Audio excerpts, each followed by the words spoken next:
Ուզում եմ, որ այս ուղերձում խոսենք ամենակարող Աստծո հետ հավատքով քայլելու պահանջների մասին։ Those requirements for walking in faith with Almighty God. Now, the first Հավատքով քայլելու առաջին եւ ամենակարևոր պահանջն այն է, որ ես սովորեմ լսել Աստծուն։ bottom line is Եթե չգիտես ինչպես լսել նրան, ապա ինչպես կիմանաս ուր գնալ։ Եթե չգիտես ինչպես լսել նրան, եթե երբեք չես զարգացրել այդ կարողությունը, ապա երբեք չես իմանա, թե երբ է Աստված խոսում քեզ հետ։ Ու ստիպված կլինես ենթադրել, որ միգուցե Աստված այս կամ այն բանն է ասում քեզ։ Լսեք ուշադիր։ Աստված շարունակում է անհատապես խոսել մարդկանց հետ, բայց երբ ինչ-որ մեկն ասում է, որ Աստված խոսել է իր հետ, չի նշանակում, որ դա անպայմանորեն ճիշտ է, որովհետև հաճախ մարդիկ ասում են. Աստված ասել է ինձ անել այսինչ բանը, սակայն դա բոլորովին հակառակ է Աստծո էությանն ու հատկանիշներին։ Այո, նա խոսում է հստակ, եւ նրա ասածները համատեղելի են այն ամենի հետ, ինչ գրված է Աստվածաշնչում։ Աստվածաշունչը գրավոր հայտնություն է Աստծո եւ մարդկանց մեջ կատարված նրա գործերի մասին։ Այսպիսով Աստված Աբրահամին ասաց. «Ուզում եմ հեռանաս քո երկրից եւ գնաս այն երկիրը, որ քեզ ցույց կտամ»։ Նա խոսեց Աբրահամի հետ։ Ես ուզում եմ, որ այս հատվածում տեսնեք, թե ինչպես Աստված գործեց նրա կյանքում, բայց դա սկսվեց այս պարզ սկզբունքով. դուք պետք է սովորեք լսել նրա ձայնը։ Դուք պետք է սովորեք լսել նրա ձայնը։ Գուցե ասում եք, ինչպես է նա գործում։ Ես ձեզ օրինակ կբերեմ։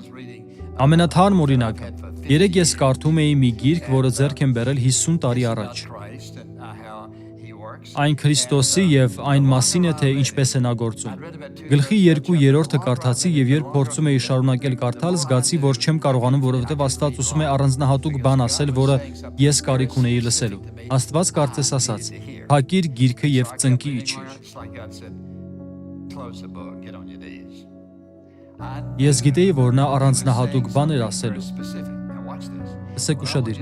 Այնինչ ուզում եմ հասկանաք, սա է։ Նա պատրաստ է խոսելու ձեզ հետ եւ ուղղորդելու ձեզ այնպես, ինչպես ինձ կամ Աբրահամին կամ մեկ ուրիշին։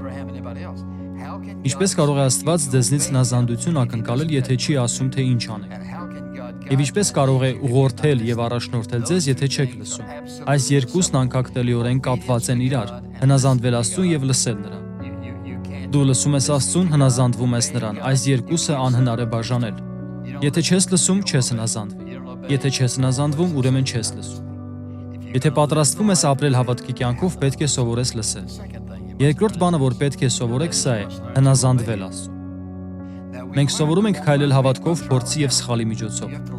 Դու պետք է սովորես լսել եւ հնազանդվել։ Իսկ ինչպես ենք սովորում հնազանդվել։ Չհնազանդվելով, ձախողվելով, սխալվելով։ Եվ նրան չհնազանդվելու ընթացքում Աստված ցույց է տալիս դրա հետևանքները, որպեսզի երկու անգամ մտածենք, նախքան փորձենք կրկին չհնազանդվել նրան։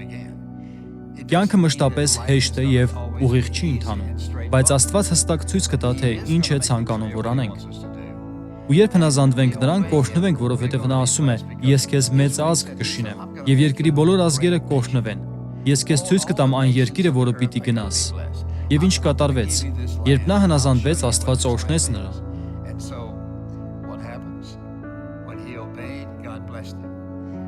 Բայց մենք պետք է սովորենք նաև երրորդ դասը։ Մենք պետք է սովորենք կախված լինել նրանից։ Եթե ես իսկապես վստահում եմ նրան, ապա կլսեմ նրան։ Եթե իսկապես վստահում եմ նրան, ապա կհնազանդվեմ նրան։ Թույլ տվեք մի պահ խոսել հնազանդության մասին։ Ուզում եմ, որ պատասխանեք այս հարցին։ Երբ Հիսուսը խոսում է իր աշակերտների հետ, քանի անգամ ասաց, որ հնազանդվեն իրեն։ Քանի։ Ճիշտ է, նա երբեք այդպիսի բան չի ասել։ Գուցե մտածեք, որ Հիսուսն ասել է. «Դուք պետք է հնազանդվեք ինձ»։ Նա երբեք այդպիսի բան չի ասել։ Նա այնքան իմաստուն էր։ Գիտեք, թե ինչ էր նա ասում։ Վստահեք ինձ, հավատացեք Աստծուն։ Հավատացեք ինձ, վստահեք ինձ։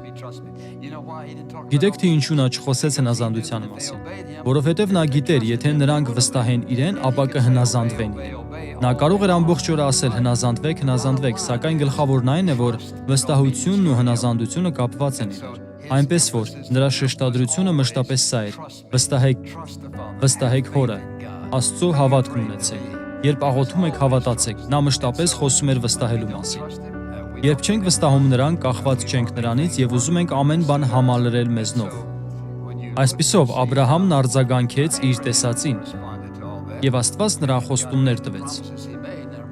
Նա ասաց. «Ես քեզ ցույց կտամ, թե ուր գնալ»։ Նա չուներ ոչ կողմնացույց, ոչ iPhone, ոչ GPS, նա ոչինչ չուներ, նույնիսկ թղթից քարտեզ չուներ։ Այն ամենը, ինչ նա ուներ, Աստծո ձայնն էր եւ Աստծո ուղղությունը։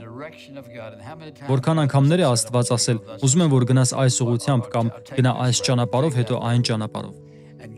Աստված ուղղորդում եւ առաջնորդում է նրան եւ լրացուցիչ հրահանգներ է տալիս, որպեսզի նա ստիպված լիներ կախում ունենալ Աստծուց։